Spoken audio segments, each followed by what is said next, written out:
गलती से उनका हाथ मशीन के एक हिस्से में फंस गया और ग्राइंडर में वो खींच लिया गया। उनकी चीखें सुनते सुनते दौड़ते हुए कर्मचारी आए, परंतु उनको नहीं बचा सके। हाँ दोस्तों, आज ही मुझे ये पता लगा कि कुछ समय पहले एक व्यक्ति जिंदा मीट ग्राइंडर में फंस गई और दुर्भाग्यवश उनकी मृत्यु हो गई। हमें जब भी ऐसी खबरें मिलती हैं तो हमें काफ़ी दुख होता है और हमें काफ़ी ठेस पहुंचती है, क्योंकि हम ये जानते हैं कि अगर हमको कोई चींटी तक काटती है तो उससे हमको दर्द होता है, पीड़ा पहुंचती है। तो आखिर जिंदा ग्राइंडर में ग्राइंड होने की दर्द की तो हम कल्पना तक नहीं कर सकते। लेकिन तब भी हम हर रोज़ सुबह सुबह बाज़ार जाकर एक अंडों की टोकरी घर ले आते हैं। अब अंडे घर ले भी आए तो क्या फ़र्क पड़ता है भला?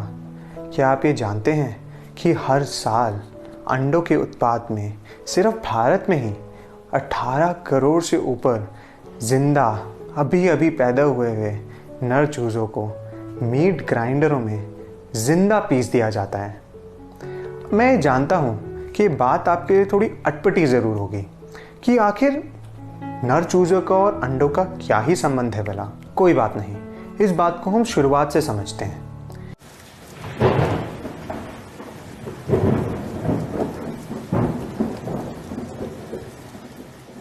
करीब करीब 70 साल पुरानी बात होगी कि मुर्गियां साल भर में 12 से 24 अंडों के बीच में देती थी, परंतु हर साल उनके शरीर के ऊपर शोषण करने के कारण और उनके जेनेटिक्स में बदलाव लाने के कारण आज के समय में मुर्गियां 300 से ऊपर अंडे देती हैं। परंतु क्या कभी आपने ये सोचा है कि आखिर ये अंडा होता क्या है? जैसे कि महिलाओं में उनका मासिक धर्म होता है, वैसे ही अंडा और कुछ नहीं परंतु मुर्गियों का मासिक धर्म होता है। तो फिर तो जाहिर सी ही बात है कि जब भी मुर्गी अंडा देगी तो या तो निषेचित अंडा देगी या फिर वो एक उर्वरित अंडा देगी। अगर मुर्गी एक निषेचित अंडा देती है तो या तो उसमें से एक नर चूज़ा निकलेगा या फिर उसमें से एक मादा चूज़ा निकलेगी। परंतु क्या कभी आपने ये सोचा है कि आखिर बड़े होकर नर चूज़े का अंडों के उत्पाद में क्या ही उपयोग होगा भला?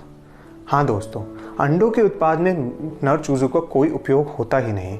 इसी के कारण नर चूज़ों को उनके पैदा होने के कुछ समय बाद ही जिंदा ग्राइंडरों में पीस दिया जाता है। इस सब के दौरान पैदा होने के कुछ समय बाद ही एक गर्म ब्लेड से मादा चूज़ों की चोंच काट दी जाती है, जिससे कि वो बड़े होकर एक दूसरे पर चोंच ना मारे।